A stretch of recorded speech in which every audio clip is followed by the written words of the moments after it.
नमस्कार, स्वागत है आप सभी का देवभूमि समाचार में। मैं आपके साथ निकिता कश्यप। बुलेटिन की शुरुआत करते हैं। उत्तराखंड में पर्वतीय क्षेत्र में आज भारी बारिश के कारण मौसम विभाग की ओर से ऑरेंज अलर्ट को जारी किया गया है। आपको बताते चले कि कुछ स्थानों पर भारी बारिश के कारण लैंडस्लाइड होने की भी आशंका जताई गई है। तो वहीं लैंडस्लाइड की आशंका को देखते हुए राज्य आपातकालीन परिचालन केंद्र के सतर्कता बरतने के लिए भी कहा गया है। तो साथ ही साथ प्रदेश में बारिश के चलते हालात और जनजीवन पूरे तरीके से अस्त व्यस्त हो गया है। आपको बताते चले कि अधिक बारिश के चलते प्रदेश में ऋषिकेश यमुनोत्री राष्ट्रीय राजमार्ग सहित 67 सड़कें बंद हैं। तो वहीं आपको बता दें कि मौसम विभाग के अनुसार हिमालयी क्षेत्रों में भारी बारिश की वजह से बर्फ पिघलने की वजह से नदियों में अचानक से जलस्तर बढ़ रहा है। तो वहीं जिससे निचले इलाकों में बाढ़ जैसे हालात भी पैदा हो गए हैं।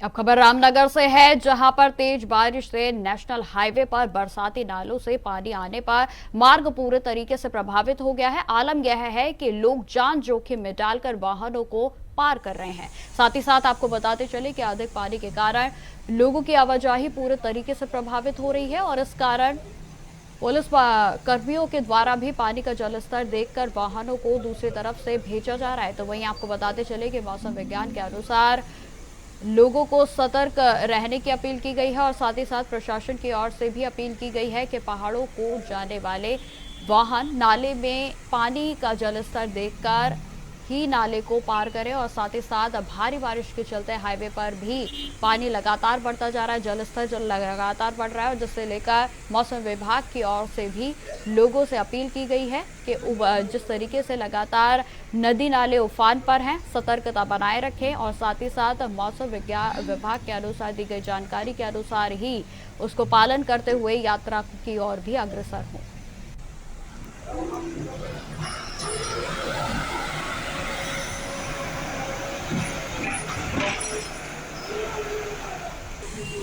तो तस्वीरों में आप साफ तौर पर देख सकते हैं कि किस तरीके से नदी नाले उफान पर हैं।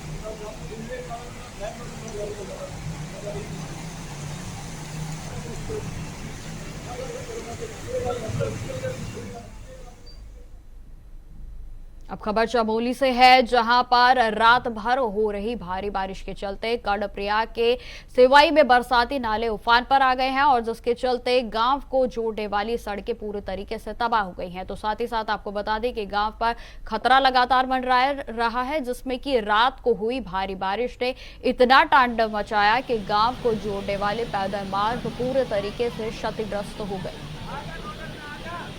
तस्वीरों में आप साफ तौर पर देख सकते हैं कि उत्तराखंड में जिस तरीके से लगातार बारिश हो रही है, उसके चलते नदी नाले पूरे तरीके से उफान पर है और जहां पर जलस्तर लगातार बढ़ता जा रहा है और ऐसे में अब आवाजाही पूरे तरीके से ठप हो गई है। तो वहीं आपको बताते चले कि तमाम ऐसे पुल हैं जो पूरे तरीके से क्षतिग्रस्त हो गए और जिसके कारण पूरे तरीके से यातायात बाधित हो गया। ये तस्वीरों में आप साफ तौर पर देख सकते हैं कि नदी नाले किस तरीके से लगातार उफान पर हैं। एसडीआरएफ और एनडीआरएफ की टीमें भी कार्यरत है, लेकिन आपको बताते चले कि प्रशासन की ओर से साफ तौर पर अपील की गई है कि जिस तरीके से लगातार जल स्तर बढ़ रहा है, इसको देखकर ही आगे बढ़े और साथ ही साथ अगर जरूरत ना हो तो घरों से बाहर ना निकले।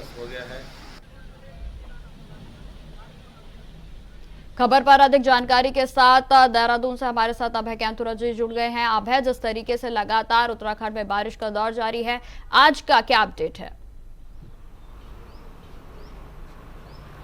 आप ये कह सकते हैं कि उत्तराखंड में जो लगातार जो बारिश हो रही है, जो मौसम का पूर्वानुमान जारी हो रहा है, उसको देखते हुए कह सकते हैं कि आने वाले और कुछ दिन उत्तराखंड के लिए बड़े भारी यहाँ पर गुजर सकते हैं।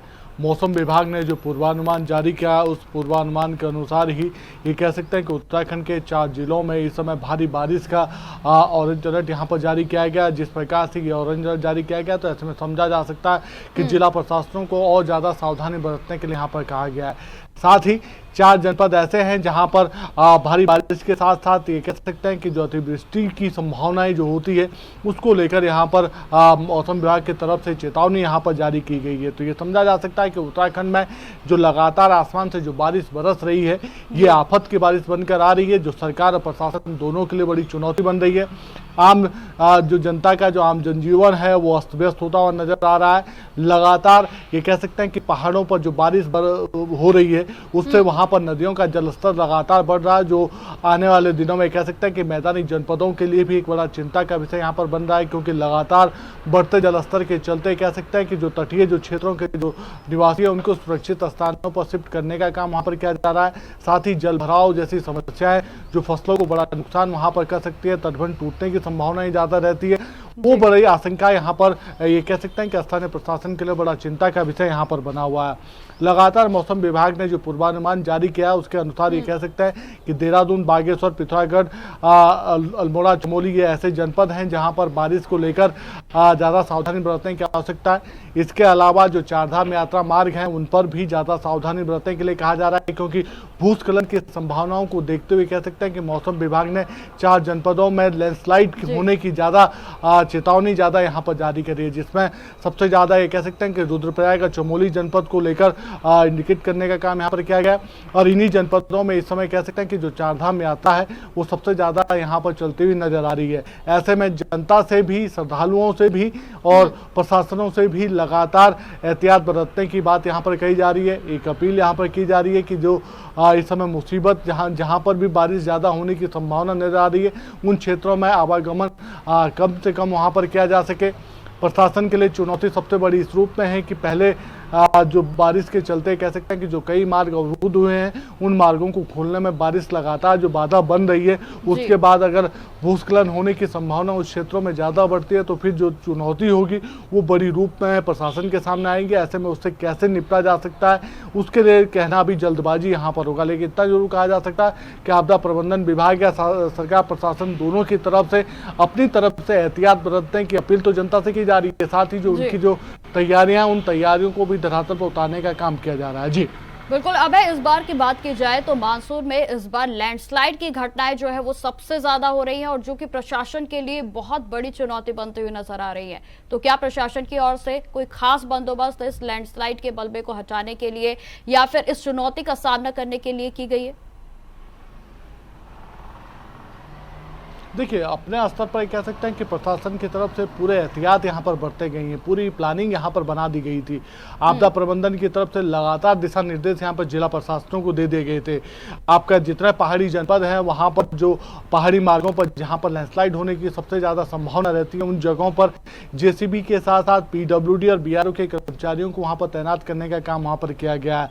कोशिश यही की जा रही है कि जहाँ पर भी मार्ग अवरुद्ध होते हैं उन मार्गों को खोलने का काम वहाँ पर त्वरित गति से किया जा सके, मार्गों को सुगम बनाने के लिए, यातायात को सुगम बनाने का प्रयास वहां पर किया जा सके। लेकिन जिस प्रकार से बारिश लगातार हो रही है पहाड़ी क्षेत्रों में, उससे कह सकते हैं कि अब भी कई सैकड़ों ऐसे गांव हैं जिनका जिला मुख्यालयों से संपर्क के समय कटा हुआ नजर आ रहा है। प्रशासन की तरफ से जो प्रयास वहां पर किए जा रहे हैं उसमें बाधा बारिश बनकर सबसे ज्यादा सामने आ रही है, क्योंकि एक मार्ग को जिस रफ्तार से खोलने का काम किया जा रहा है उससे ज्यादा मलबा भूस्खलन या फिर भूदसाव के चलते उन क्षेत्रों में वहां पर आ रहा है, बारिश लगातार बाधा बन रही है। ऐसे में कुछ जगहों पर तो कई ऐसी घटनाएं भी यहाँ पर हो चुकी है जिसमें जान माल दोनों का बड़ा नुकसान राज्य को यहाँ पर हुआ है। लेकिन फिर भी प्रशासन अपने स्तर पर एहतियात बरतने का काम यहाँ पर कर रहा है और ऐसी जगहों पर जो तैनाती की गई है उनको भी ज्यादा सावधानी के साथ कार्य करने के लिए कहा गया है। जी बिल्कुल। अब है आप लगातार हमारे साथ बने रहे, मैं दोबारा आपके पास आऊंगी। फिलहाल खबरों में आगे बढ़ते हैं। अब खबर उत्तराखंड से है, जहां पर आपको बताते चले कि उत्तराखंड में त्रिस्तरीय पंचायत चुनाव के लिए शनिवार को नामांकन खत्म हो गया और आखिरी दिन प्रदेश भर में नामांकन को लेकर काफी उत्साह भी नजर आया। लेकिन आपको बताते चले कि सदस्य पद के लिए सबसे अहम नामांकन सामने आए हैं और बड़ी संख्या में पद जो है वो रिक्त भी रह गए हैं। साथ ही साथ राज्य निर्वाचन आयोग के आंकड़ों के मुताबिक शुरुआती 3 दिनों में कुल 66,418 पदों के लिए 32,239 नामांकन दर्ज हुए थे। तो वहीं आपको बता दें कि ग्राम प्रधान के लिए 7,499 पदों के लिए सर्वाधिक 15,917 नामांकन 3 दिनों में आए। तो आपको बताते चले कि जिनका आंकड़ा शनिवार को और भी बढ़ गया था और साथ ही साथ ग्राम पंचायत सदस्य पद के लिए 55,587 पदों पर सापेक्ष तीनों दिनों के लिए केवल 7,235 नामांकन जमा हुए थे। तो शनिवार को भी यह आंकड़ा जो है वो कुछ उत्साहपूर्वक नजर आए। तो आपको बताते चले कि त्रिस्तरीय चुनाव को लेकर लगातार सरगर्मियां बनी हुई है, जिसमें कि आपको बता दें कि 14 जुलाई को मतदान जो है वो पहले दौर का किया जाएगा और इसको लेकर अंतिम सूची जारी कर दी जाएगी। साथ ही साथ 24 जुलाई को पहले चरण का मतदान होगा, तो वहीं दूसरे चरण के लिए चुनाव चिन्ह आवंटन 18 जुलाई को किया जाएगा। तो लगातार हमारे साथ अभय बने हुए हैं। तो अभय, त्रिस्तरीय चुनाव को लेकर जिस तरीके से सरगर्मियां लगातार बनी हुई हैं, नामांकन की प्रक्रिया पूरी हो गई है और उत्साह जो है वो कम होता हुआ नजर नहीं आ रहा है। अभय, देखिए, कुछ क्षेत्रों में तो कह सकते हैं कि पंचायत चुनाव को लेकर पूरा उत्साह यहाँ पर देखने को मिल रहा है। जो तैयारियां यहाँ पर की गई थी उन तैयारियों के अनुरूप ये कह सकते हैं कि पंचायत चुनाव का उत्साह बड़े चरम पर देखने को मिल रहा था। लेकिन कुछ ऐसे क्षेत्र अभी भी बाकी हैं जहाँ पर इस पंचायत चुनाव को लेकर या तो आक्रोश नजर आ रहा है या फिर जो उत्साह है जनता के बीच वो बहुत कम नजर आ पा रहा है, क्योंकि छोटी सरकारों का चुनाव है। तो ऐसे में सीधे तौर पर कह सकते हैं कि जो जनता है उस जनता से जुड़े हुए जो विषय हैं वो इन चुनावों में सबसे ज़्यादा सामने आते हैं।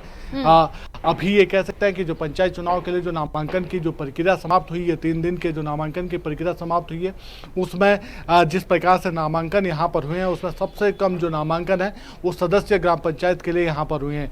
55,000 से ज़्यादा पद सदस्य ग्राम पंचायत के मौजूद हैं और इन 55,000 पदों के सापेक्ष अभी तक ये कह सकते हैं कि जो 3 दिन में जो नामांकन हुए वो सिर्फ 28,000 से ज़्यादा नामांकन यहाँ पर हुए हैं। ऐसे में समझा जा सकता है कि लगभग आधी सीटें सदस्य ग्राम पंचायत की यहाँ पर रिक्त जाने वाली है, जो बड़ा चिंताजनक विषय सरकार के लिए भी और आयोग के लिए भी यहाँ पर समझा जा सकता है, क्योंकि ग्राम पंचायत में सदस्य पदों की जो संख्या है अगर वो पूरी तरीके से भरी नहीं जाती है तो फिर जो नई ग्राम पंचायतें होंगी या पंचायतों के जो गठन की जो प्रक्रियाएं होती हैं उसमें सबसे ज़्यादा बाधा बनती हुई नजर आएगी। इसलिए लगातार प्रयास सरकार की तरफ से किए गए थे कि सबसे ज़्यादा लोग इस पंचायत चुनाव में यहाँ पर लोग जुट सकें, उनकी जो भागीदारी है वो सबसे ज़्यादा यहाँ पर हो सके। लेकिन जिस प्रकार से दिलचस्पी यहाँ पर जनता ने दिखाई है या ये कह सकते हैं कि जो प्रशासनों की जो नाकामी पिछले दिनों देखने को मिली थी उसी की वजह से इन पदों पर सबसे ज़्यादा निरंकुशता यहाँ पर देखने को मिली है। जो उत्साह है वो सबसे ज़्यादा कम देखने को मिला है। ये कह सकते हैं कि जिला पंचायत के सदस्य पदों पर जो 358 जो पद हैं उनके सापेक्ष जो नामांकन हुए हैं उसमें बड़ा उत्साह यहाँ पर देखने को मिल रहा है। क्षेत्र पंचायत के जो पद हैं उनमें भी उत्साह काफ़ी नज़र यहाँ पर आ रहा है और ग्राम पंचायत के जो पद हैं उसमें लगभग जो अंदाजा है, जो आंकड़े अभी तक सामने आ पाए हैं, हर ग्राम सभा में कह सकते हैं कि 2 उम्मीदवार यहाँ पर जनता के बीच में मौजूद हैं जिनकी तरफ से नामांकन यहाँ पर किया गया है। तो ये कह सकते हैं कि जनता में उत्साह भी नजर आया, लेकिन जो चीज़ें छोटी छोटी जो चीज़ें हैं जो ये कह सकते हैं कि संवैधानिक संकट को बढ़ाने वाली कही जा सकती है, उन पदों पर भी जिस प्रकार से ये उदासीनता यहाँ पर देखने को मिली है वो बड़ा चिंता का विषय है। लेकिन आज से ये कह सकते हैं कि 7 से 9 जुलाई के बीच में नामांकन पत्रों की जांच यहाँ पर होगी। इसमें जो पत्र या जो नामांकन पत्र अधूरे पाए जाएंगे उनको निरस्त करने का काम यहाँ पर किया जाएगा।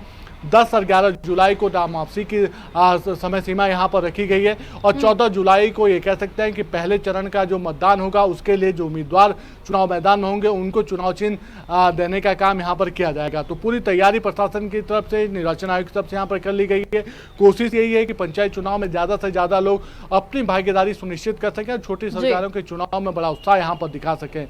लेकिन कुछ चिंताएं उस पर आने वाले दिनों में सरकार को मंथन करने की आवश्यकता जरूर यहाँ पर होगी। जी ठीक है अभय, तमाम जानकारी के लिए आपका बहुत बहुत धन्यवाद।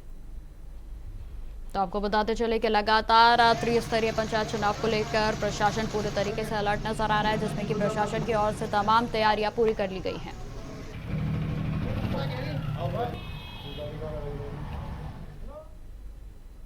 खबरों में आगे बढ़ते हैं। कांवड़ यात्रा को लेकर धामी सरकार पूरे तरीके से सतर्क नजर आ रही है। आपको बताते चले कि इसी कड़ी में पुलिस की ओर से बड़ी कार्रवाई करते हुए कांवड़ मेले से पहले 3 करोड़ के स्मैक को बरामद किया गया है।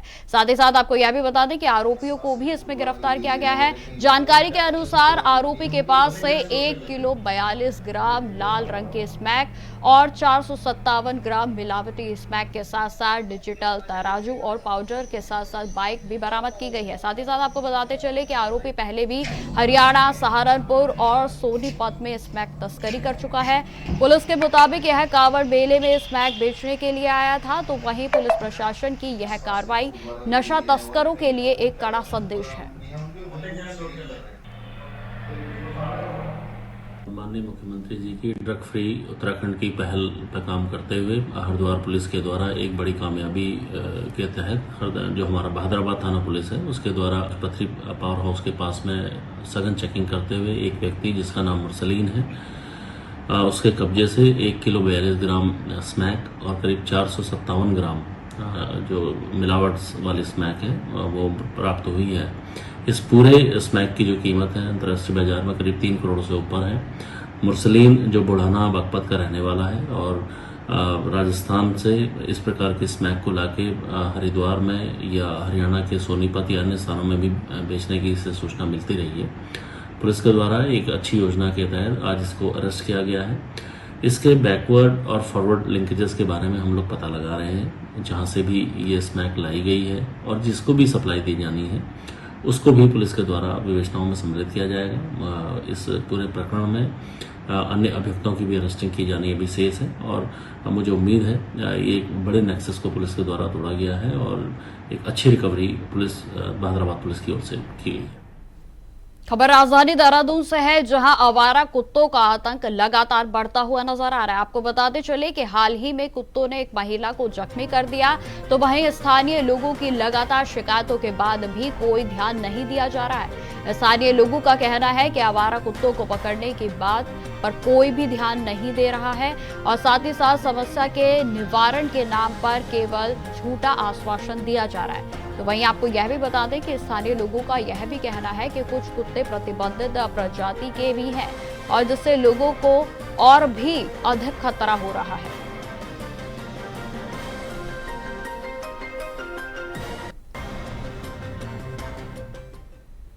खबर देहरादून से है, जहां पर खसरा और रूबेला जैसी संक्रामक बीमारियों को जड़ से खत्म करने के लिए स्वास्थ्य विभाग 21 जुलाई से विशेष टीकाकरण की सप्ताह की शुरुआत करने जा रहा है। आपको बताते चले कि यह अभियान सितंबर तक चलेगा। तो वहीं इस विषय पर बात करते हुए मुख्य चिकित्सा अधिकारी मनोज शर्मा ने जानकारी दी कि जल्द ही इस अभियान की शुरुआत होने जा रही है और साथ ही जगह जगह देहरादून के वार्डों में आशाओं के द्वारा इस जागरूकता अभियान को भी चलाया जाएगा। तो साथ ही साथ उन्होंने यह भी बताया कि अभियान का उद्देश्य बच्चों को MR वैक्सीन से परिरक्षित करना है और साथ ही साथ अभियान की रूपरेखा को CMO कार्यालय में आयोजित जिला स्तरीय कार्यशाला में तय किया गया है। इस लगने वाले टीके से बच्चों को रोग से भी उत्पन्न नहीं होगा। तो सही आपको बताते चले कि किसी कारणवश जो बच्चे छूट गए हैं उनको भी यह टीका लगाया जाएगा।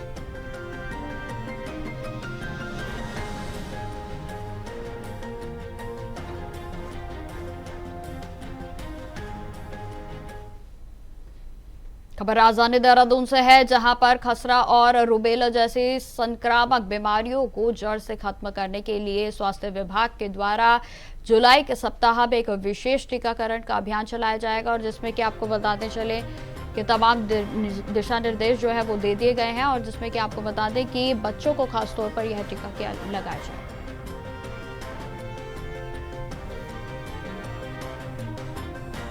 देखिए, जो MR का टीका है बच्चे को 9 महीने पे लगाया जाता है और फिर जो है 16 से 24 महीने के बीच में दूसरा टीका जो है बूस्टर डोज लगाई जाती है। तो दोनों डोज जब लग जाती हैं, मीजल्स और रूबेला MR वैक्सीन इसको बोलते हैं, तो जब दोनों डोज लग जाती है तब माना जाता है कि बच्चे का वैक्सीनेशन MR को लेके कंप्लीट हो गया।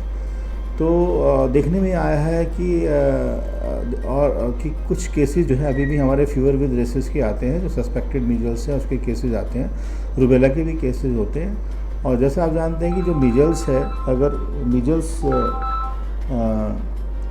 किसी को इन्फेक्शन होता है तो उसके जो कॉम्प्लिकेशन होते हैं, जैसे निमोनिया होता है, डायरिया होता है या आँख में कॉम्प्लिकेशन होता है, कॉर्नियल ओपेसिटी हो जाती है, तो उसकी वजह से जो है बच्चों में कई डेथ भी देखी जाती है और बच्चे काफ़ी बीमार उसमें रहते हैं, जिसमें कि पेरेंट्स को भी काफ़ी धन की भी हानि होती है और समय की भी उसमें हानि होती है।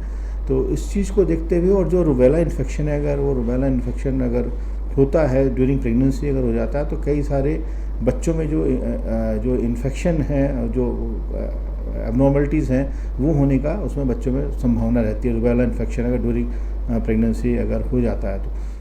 खबर देहरादून से है, जहां पर सीएम स्वरोजगार योजना के लिए ऑनलाइन आवेदन लेने शुरू हो गए हैं। आपको बताते चले कि इस वर्ष 10,000 लोगों को रोजगार देने का लक्ष्य रखा गया है। तो आपको बताते चले कि उद्योग विभाग में ऑनलाइन आवेदन की प्रक्रिया शुरू हो गई है। बीते माह मुख्यमंत्री स्वरोजगार योजना 2.0 को लागू की गया था और जहां पर यह योजना 2030 तक प्रभावी रहेगी। इस योजना के तहत विभिन्न व्यवसाय पर राज्य सरकार ऋण देगी और साथ ही साथ सरकार उद्योग लगाने के लिए 4 करोड़ तक की सब्सिडी भी मुहैया करवाएगी।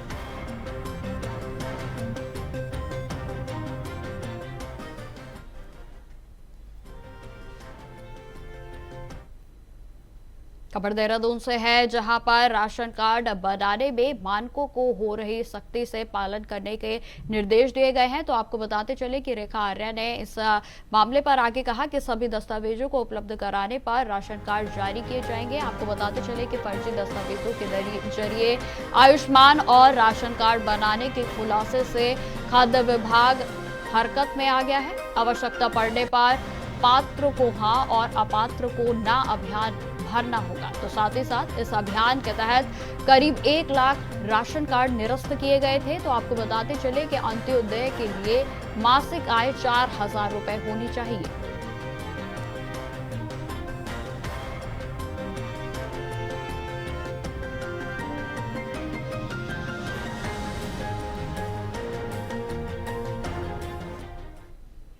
खबर राजधानी देहरादून से है, जहां पर पंचायत चुनाव में कम नामांकन होने पर कांग्रेस के प्रदेश अध्यक्ष करण मेहरा ने आपत्ति जताई है। आपको बताते चले, उन्होंने कहा कि भाजपा सरकार की कार्यप्रणाली और पंचायत चुनाव के प्रति लोगों की उदासीनता के चलते पंचायत चुनाव में कम नामांकन हुए।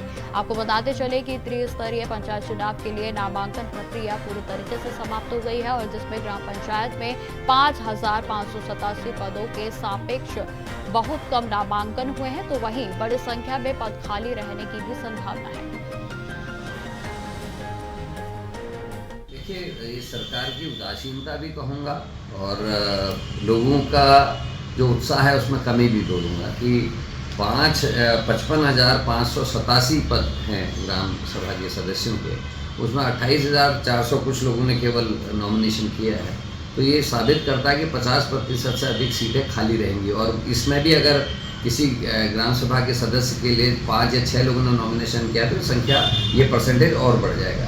तो ये दिखाता है कि कहीं ना कहीं लोगों का भरोसा टूटा है और लोग अब इन पदों में बैठना नहीं चाहते और एक संवैधानिक संकट की जैसी स्थिति रहेगी कि इलेक्शन के रिजल्ट आने के बाद भी ग्राम सभाओं का गठन नहीं हो पाएगा। जब मेंबर नहीं है तो फिर अकेले प्रधान के होने से क्या फर्क पड़ना है। तो ये बहुत गंभीर है और सरकार को समय रहते चेतना चाहिए और सरकार के रहते हुए इन जो 6-7 सालों से बीजेपी की सरकार यहाँ है उसके रहते हुए किस तरीके से लोगों का जो है ग्राम सभाओं से भरोसा टूटा है, मन टूटा है, ये साबित करने के लिए काफ़ी है। खबर देहरादून से है, जहां पर गढ़वाल क्षेत्र में प्रवेश द्वार कहे जाने वाले कोटद्वार में आने वाले दिनों में स्वास्थ्य के क्षेत्र में बड़ा परिवर्तन होने जा रहा है। आपको बताते चले कि गढ़वाल के सांसद की पहलवान राज्य सरकार के द्वारा 16 वित्त आयोग की टीम के सामने कोटद्वार में पीजीआई अस्पताल खोलने की मांग की गई है और अगर यह मांग पूरी होती है तो फिर आने वाले दिनों में 6 विधानसभाओं का केंद्र बिंदु कही जाने वाली कोटद्वार में स्वास्थ्य के क्षेत्र में बड़ा बदलाव देखने को मिलेगा और जनता को भी इसका लाभ मिलेगा। ये जो 16वें वित्त आयोग की जो बैठक थी उसमें सरकार ने प्रस्ताव किया है कि कोटद्वार मेडिकल कॉलेज की जो भूमि है उस पर एक पीजीआई जो है बनाया जाए। इसको लेकर के सरकार ने केंद्र को प्रस्ताव भेजा है। निश्चित रूप से समय आने पर केंद्र में मजबूत पैरवी करते हुए गढ़वाल के सांसद अनिल वल्ली जी और जो हमारे मुख्यमंत्री आदरणीय पुष्कर सिंह धामी जी मिलकर के संयुक्त रूप से इस अभियान को आगे बढ़ाएंगे और जो कोटद्वार में जो हेल्थ को लेकर के जो चीज़ें हैं वो बहुत अच्छी हों, किस प्रकार से हम वहाँ के लोगों को, गढ़वाल का प्रवेश द्वार कोटद्वार कहा जाता है और वहाँ पर बड़ी संख्या में सैनिक पृष्ठभूमि के लोग रहते हैं, सेना से जुड़े हुए लोग रहते हैं, साथ ही 6 विधानसभाओं का मुख्य केंद्र भी है। तो इसलिए कोटद्वार में पीजीआई अगर जो आ रहा है और सरकार ने उस पर अगर जो तैयारियां की है तो निश्चित रूप से डबल इंजन की सरकार उस सपने को पूर्ण करेगी। अभी कोटद्वार में हाल ही में केंद्रीय विद्यालय की स्थापना भी हुई है। निश्चित रूप से कोटद्वार विकास की ओर आगे बढ़ रहा है और गढ़वाल विकास की ओर आगे बढ़ रहा है। तो फिलहाल इस बुलेटिन में इतना ही। देश दुनिया की तमाम खबरों की जानकारी के लिए बने रहें हमारे साथ। नमस्कार।